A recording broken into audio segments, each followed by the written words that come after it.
قابل صد احترام بزرگوں،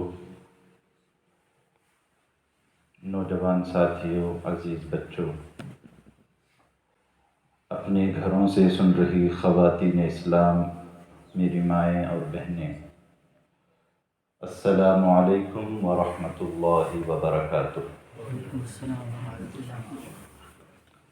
الحمد للہ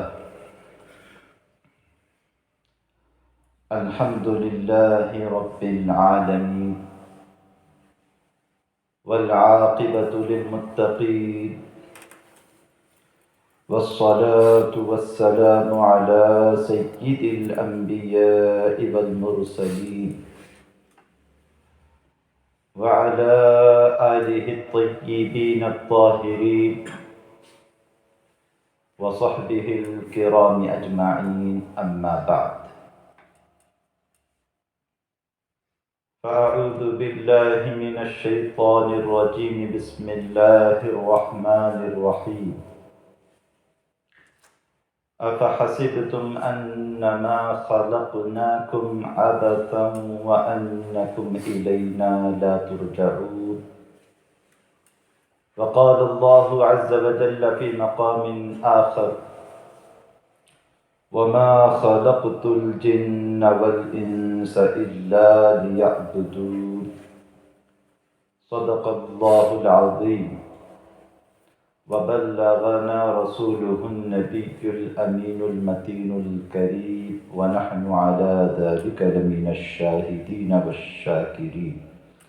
والحمد لله رب العالمين۔ سبحانك لا علم لنا إلا ما علمتنا إنك أنت العليم الحكيم، رب اشرح لي صدري ويسر لي أمري واحلل عقدة من لساني يفقهوا قولي، رب يسر ولا تعسر وتمم بالخير وبك نستعين يا فتاح۔ قابل صد احترام حاضرین جمعہ، آئیے سب سے پہلے اللہ تبارک و تعالی کے پیارے حبیب، ہم سب کے آقا و مولا، نبی آخر الزمان، تاجدار کون و مکان، دونوں عالم کے مالک و مختار، رحمت للعالمین، شفیع المذنبین، ارواحنا فداہ جناب محمد الرسول اللہ صلی اللہ تعالی علیہ وآلہ وصحبہ وسلم کی بارگاہ اقدس میں عقیدت و محبت کے ساتھ ہدیہ درود و سلام پیش کرنے، اللہم صلی علی سیدنا و مولانا محمد معدن الجود والکرم وآلہ وصحبہ وبارک وسلم، صلاة و سلاما علیک یا حبیبی یا رسول اللہ صلی اللہ تعالی علیہ وسلم۔ گزشتہ سے پیوستہ جمعہ ہماری جو گفتگو ہوئی تھی وہ دنیاوی زندگی کے تعلق سے، دنیاوی زندگی کیا ہے؟ قرآن پاک میں اللہ تبارک و تعالی نے دنیاوی زندگی کے تعلق سے کیا بیان فرمایا ہے؟ آیات قرآن اور چند ایک احادیث کی روشنی میں مختصر سی گفتگو ہماری ہوئی تھی۔ آج دنیا کے مقابلے میں جس چیز کا تذکرہ قرآن پاک میں ہوتا ہے، یعنی آخرت، اس کے تعلق سے مختصر سی گفتگو ہوگی۔ قرآن پاک اگر آپ اٹھا کر پڑھیں تو جہاں اللہ تبارک و تعالی نے دنیاوی زندگی کے تعلق سے یہ فرمایا کہ وَمَا الْحَيَاةُ الدُّنْيَا إِلَّا مَتَاعُ الْغُرُورِ، کہ دنیاوی زندگی سوائے دھوکے کے سامان کے کچھ بھی نہیں ہے۔ وہیں پر آخرت کے تعلق سے اللہ تبارک و تعالی فرماتا ہے وَلَلْآخِرَةُ خَيْرٌ لَكَ مِنَ الْأُولَى۔ یہاں پر اولا سے مراد بعض مفسرین کا قول یہ ہے کہ دنیاوی زندگی، تو وَلَلْآخِرَةُ خَيْرٌ لَكَ مِنَ الْأُولَى، اور یقیناً آخرت آپ کے لیے دنیا سے بہت بہتر ہے۔ ویسے علماء کرام نے اس آیت کریمہ کی ایک دوسری تفسیر بھی بیان فرمائی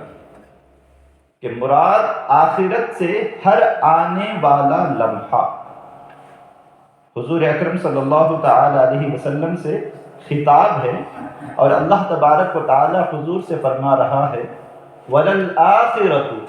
ہر آنے والا لمحہ آپ کے لیے پچھلے لمحے سے بہتر ہے۔ سبحان اللہ، یعنی ہر لمحے میں آپ کا مقام اور مرتبہ اللہ تبارک و تعالی بڑھا رہا ہے۔ ہر لمحہ آپ کی بڑھائی ہو رہی ہے، آپ کے مقام و مرتبے میں اللہ تبارک و تعالی اضافہ فرما رہا ہے۔ اسی لیے اس کے بعد جو صورت ہے، اس صورت میں اللہ تبارک و تعالی فرماتا ہے وَرَفَعْنَا لَكَ ذِكْرَكَ، اور اے محبوب ہم نے آپ کے لیے آپ کے ذکر کو بلند فرمایا۔ سبحان اللہ، ہم نے آپ کے لیے، کیا مطلب آپ کے لیے؟ آپ کی خوشی کے لیے۔ سبحان اللہ، آپ کی خوشی کے لیے، آپ کی رضا کے لیے ہم نے آپ کے ذکر کو بلندی عطا فرمائی، آپ کے ذکر کو بلند فرمایا۔ بہرحال قرآن پاک کی مختلف آیات میں آپ دیکھیں گے کہ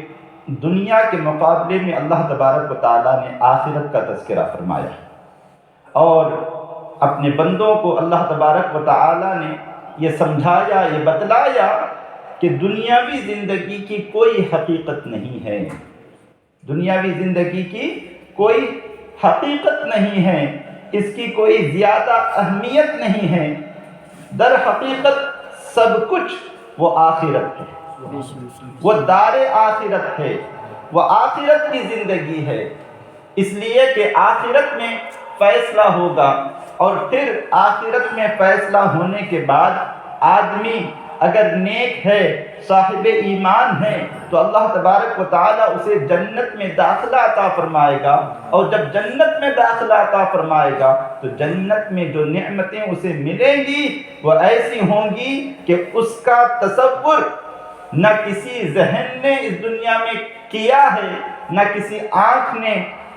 جنت کی کسی بھی نعمت کو دیکھا ہے، اور نہ ہی اس نعمت کے بارے میں کما حقہ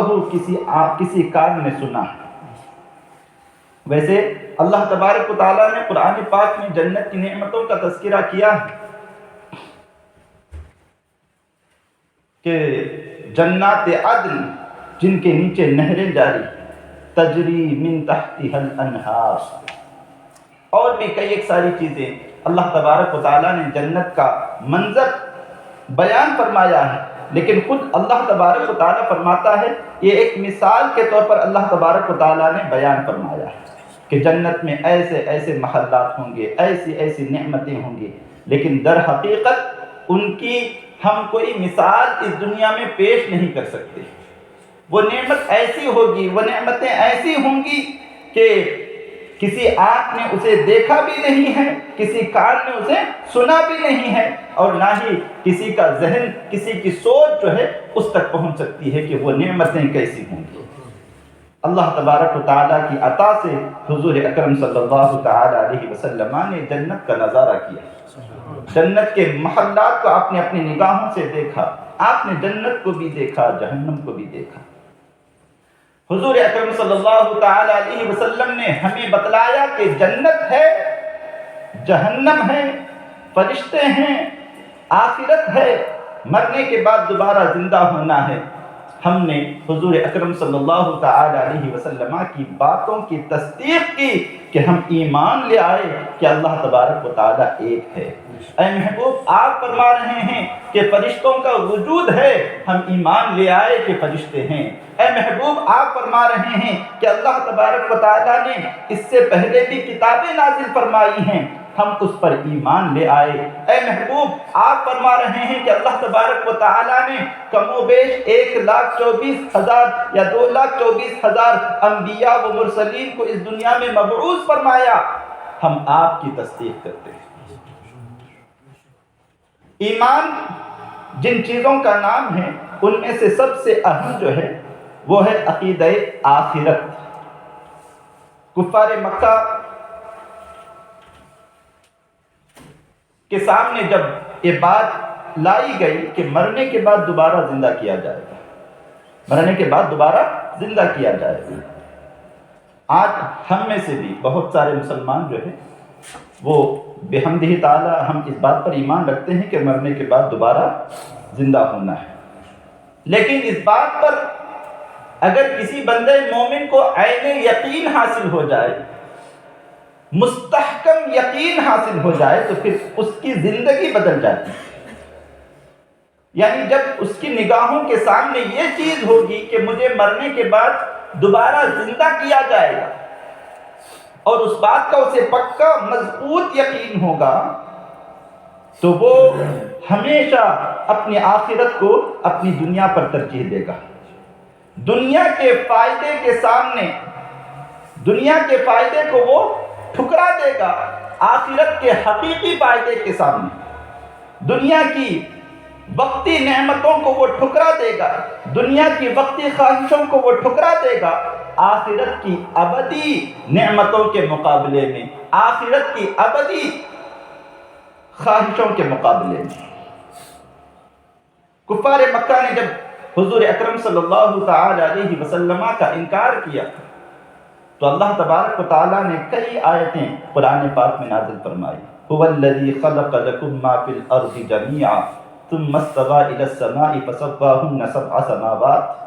وهو بكل شیء علیم۔ یعنی اللہ تبارک و تعالیٰ فرماتا ہے وَكَيْفَ تَكْفُرُونَ بِاللَّهِ وَكُنْتُمْ أَمْوَاتًا فَأَحْيَاكُمْ ثُمَّ يُمِيتُكُمْ ثُمَّ يُحْيِيكُمْ ثُمَّ إِلَيْهِ تُرْجَعُونَ۔ کہ اللہ تبارک و تعالیٰ کی قدرت کا تم کیسے انکار کر سکتے ہو کہ وہ دوبارہ تمہیں مارنے کے بعد زندہ کرنے پر قادر نہیں۔ اس لیے کہ اللہ تبارک و تعالیٰ تو وہ ہے جس نے تمہیں عدم سے وجود بخشا، تمہیں پیدا کیا، اور پیدا کرنے کے بعد پھر اللہ تبارک و تعالیٰ تمہیں مارے گا۔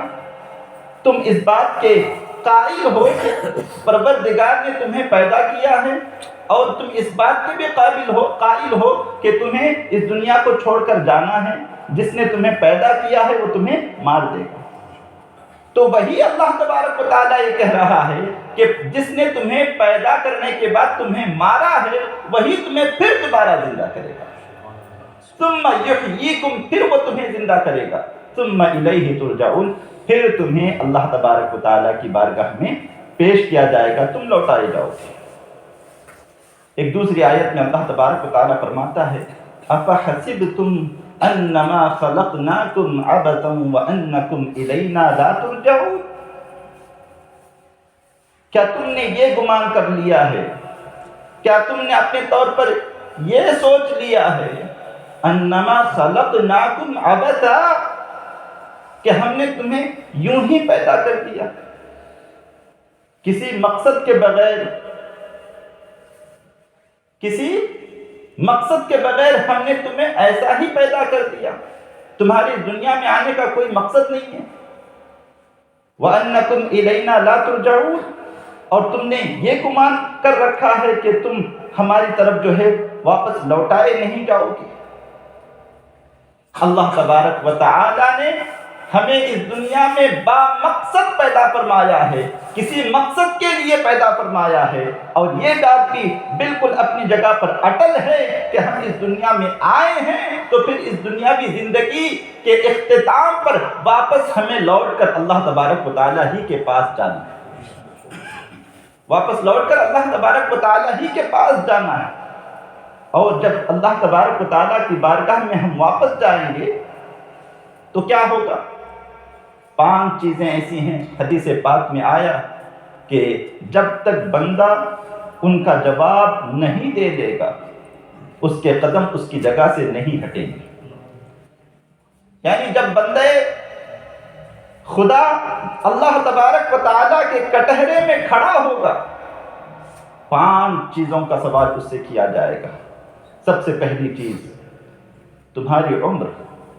میں نے جو تمہیں زندگی عطا کی تھی، 60 سال کی زندگی عطا کی تھی، 70 سال کی زندگی عطا کی تھی، 80 سال کی زندگی عطا کی تھی، تمہیں اپنی اس زندگی کا حساب دینا ہے۔ اس پوری زندگی کا تمہیں حساب دینا ہے۔ اور پھر پوری عمر کے حساب کے ساتھ ساتھ اللہ تبارک و تعالیٰ دوسرا سوال فرمائے گا کہ میں نے تمہیں جوانی عطا کی تھی،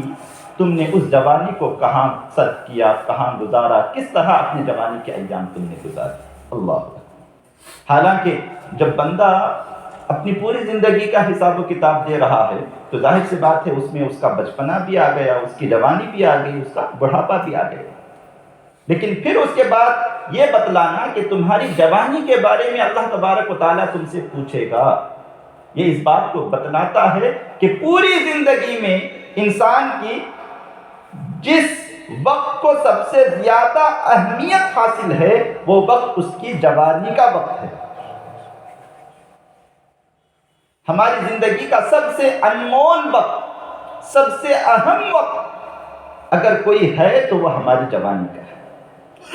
اس لیے کہ اللہ تبارک و تعالیٰ نے جوان کو طاقت و قوت سے نوازا ہوتا ہے،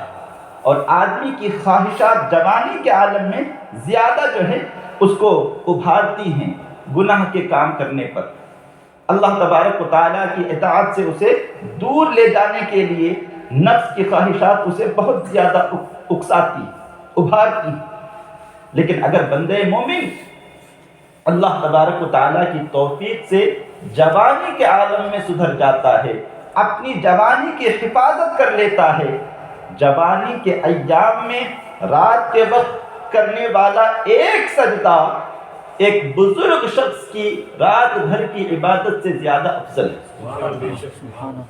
ایک جوان نوعمر جب رات میں اٹھ کر اللہ تبارک و تعالیٰ کی بارگاہ میں صرف ایک سجدہ ادا کرتا ہے تو وہ سجدہ اللہ تبارک و تعالیٰ کو ایک بزرگ شخص کی رات بھر کی عبادت سے زیادہ پسندیدہ ہے۔ اس لیے کہ جو بزرگ ہیں ان کا اللہ تبارک و تعالیٰ کی عبادت کرنا یہ اللہ تبارک و تعالیٰ کو پسند ہے، لیکن چونکہ اس وقت خواہشات کی انسان کے اندر کمی ہوتی ہے تو اس وقت اللہ تبارک و تعالیٰ کی بندگی کرنا، اللہ تبارک و تعالیٰ کی عبادت کرنا جوانی کے مقابلے میں آسان ہے، جوانی کے مقابلے میں آسان ہے۔ تو میرے نوجوان ساتھیوں، خاص طور سے ہمیں اس وقت کی اہمیت کو اور زیادہ سمجھنے کی ضرورت ہے کہ یہ جو وقت ہمارے پاس ابھی موجود ہے یہ اللہ تبارک و تعالیٰ کی بہت بڑی نعمت ہے، بہت بڑی نعمت ہے۔ میں نے ایک عالم دین سے سنا، وہ فرما رہے تھے کہ جب بندہ اللہ تبارک و تعالیٰ کا قرب حاصل کرنے کے لیے ہوتا ہے نا، کچھ لوگ جو ہے وہ چلے کرتے ہیں، خاص اعمال، خاص وظائف کا ورد کرتے ہیں، اور پھر اس کے بعد ان کو جو ہے ایک آیت پر جو ہے وہ اللہ تبارک و تعالیٰ اس کی برکت انہیں عطا فرما دیتا ہے۔ جیسے مثال کے طور پر جو باعمل عامل، میں مطلقاً عاملین کی بات نہیں کر رہا ہوں، جو باعمل عامل ہوتے ہیں وہ کسی آیت کا جو ہے وہ عمل کرتے ہیں، یعنی ایک رات میں یا 10 دن تلک جو ہے ان راتوں میں اتنی مقدار میں اس آیت کو ہمیں پڑھنا ہے۔ جب وہ پڑھ لیتے ہیں تو پھر وہ اس آیت کے عامل ہو جاتے ہیں، اور پھر اللہ تبارک و تعالیٰ اس آیت کی برکت ان کی زبان میں ایسی عطا فرماتا ہے کہ اگر وہ آیت پڑھ کر کسی پر دم کر دیتے ہیں تو اللہ تبارک و تعالیٰ انہیں شفا عطا فرماتا ہے۔ تو وہ ایک مرتبہ میری ان سے گفتگو ہو رہی تھی تو انہوں نے کہا کہ میں اس عمر میں کسی عمل پر اپنا کنٹرول حاصل کرنے کے لیے جو کوشش کرتا ہوں، اگر ایک جوان جو ہے، مثال کے طور پر اگر مجھے رات بھر اس کے لیے کوشش کرنی پڑتی ہے، ایک رات میں 1000 مرتبہ پڑھنے پر جو مجھے اللہ تبارک و تعالیٰ کا قرب حاصل ہوتا ہے، ویسا قرب ایک نوجوان کو صرف آدھے گھنٹے میں حاصل ہو جاتا ہے۔ صرف آدھا گھنٹہ وہ پوری توجہ کے ساتھ اللہ تبارک و تعالیٰ کی عبادت میں لگ جائے، یا کسی آیت کا ورد کرتا ہوا اس نے اگر آدھا گھنٹہ گزار لیا، تو جو ایک شخص کو پوری رات گزارنے میں قرب حاصل ہوتا ہے، اتنا جو ہے نوجوان کو صرف آدھے گھنٹے میں مل جاتا ہے، صرف آدھے گھنٹے میں مل جاتا ہے۔ تو میرے بزرگ اور دوستو، خاص طور سے میرے نوجوان، حدیث پاک کو میں مکمل کر دیتا ہوں۔ حضور اکرم صلی اللہ تعالیٰ علیہ وسلم نے فرمایا کہ جب تلک 5 چیزوں کے تعلق سے سوال نہیں کر لیا جاتا، بندے کے قدم ہلتے نہیں ہیں۔ سب سے پہلا اس کے عمر کے تعلق سے، دوسرا اس کی جوانی کے تعلق سے، اور تیسری چیز اس کے مال کے تعلق سے، کہ یہ مال جو تمہارے پاس آیا وہ کہاں سے آیا؟ کیا تمہارے پاس یہ سارا جو مال جمع ہوا ہے وہ حلال ذریعے سے جمع ہوا ہے، یا پھر تم نے اس میں کسی طرح کی کوئی تمیز نہیں کی؟ بس میرے پاس مال آنا چاہیے، حلال طریقے سے آئے، حرام طریقے سے آئے، اس سے کوئی غرض نہیں، بس کسی بھی طریقے سے میں کروڑ پتی بن جاؤں، ارب پتی بن جاؤں۔ بس اسی دوڑ میں آج کل بہت سارے لوگ لگے رہتے ہیں۔ تو قیامت کے دن اس مال کے تعلق سے اللہ تبارک و تعالیٰ کی بارگاہ میں پوچھا جائے گا کہ تم نے جو یہ مال حاصل کیا وہ کہاں سے حاصل کیا؟ حلال ذرائع سے حاصل کیا یا حرام ذرائع سے حاصل کیا؟ اور چوتھا جو سوال ہوگا، اچھا تمہارے پاس یہ مال آیا تھا تو پھر تم نے اس مال کو کہاں خرچ کیا؟ عیش و عشرت میں اڑا دیا، یا پھر اسے دین کے کاموں میں یا اپنی آخرت کو سنوارنے کے لیے تم نے اس پیسے کو خرچ کیا؟ یہ 4 سوال ہو گئے۔ اور 5واں سوال جو ہے وہ دیگر احادیث میں بھی آیا ہے کہ خالی وقت، بہت مشکل سے لوگ جو ہے اس کی اہمیت کو سمجھتے نہیں ہیں کہ خالی وقت اللہ تبارک و تعالیٰ کی طرف سے جو ملا ہوا ہے اس کی اہمیت نہیں ہوتی ہے۔ تو خالی وقت کے تعلق سے بھی سوال ہوگا کہ تم نے اپنے خالی وقت کو کس طرح گزارا؟ خالی وقت اور صحت، یہ 2 چیزیں ایسی ہیں کہ اکثر لوگ اس سے غافل ہیں۔ حدیث پاک میں آیا کہ اس سے اکثر لوگ غافل ہیں۔ صحت مل جاتی ہے تو آدمی یہ سوچتا ہے کہ میں کچھ بھی کھاؤں، کچھ بھی پیوں، کسی بھی طریقے سے میں اپنا لائف اسٹائل رکھوں، اس سے جو ہے کوئی فرق پڑنے والا نہیں ہے، میں ٹھیک ٹھاک۔ لیکن جب بیمار پڑتا ہے تو پھر جا کر اسے اندازہ ہوتا ہے کہ میں نے کس قدر عزیز چیز کو کھویا ہے۔ اسی طرح خالی وقت جب آدمی پھر بزی ہو جاتا ہے نا، تو پھر اسے احساس ہوتا ہے کہ میرے پاس خالی وقت تھا لیکن میں نے اس کا صحیح استعمال نہیں کیا، میں نے اس کو لغو کاموں میں ضائع کر دیا۔ تو میرے بزرگوں اور دوستو، آج کی گفتگو کا حاصل یہ ہے کہ آخرت کی زندگی جو ہے، دار آخرت جو ہے وہی حقیقی ہے، ہمیں اسی پر فوکس کرنا ہے۔ دنیا اللہ تبارک و تعالیٰ نے ہمیں اس لیے عطا کی ہے تاکہ ہم اس دنیاوی زندگی سے اپنی آخرت کی زندگی کو بہتر بنا سکیں۔ اللہ تبارک و تعالیٰ ہم سب کو اپنی آخرت کی فکر کرنے اور آخرت کی تیاری کرنے کی توفیق عطا فرمائے۔ وما علینا الا البلاغ، استغفر اللہ ربی من کل ذنب واتوب الیہ۔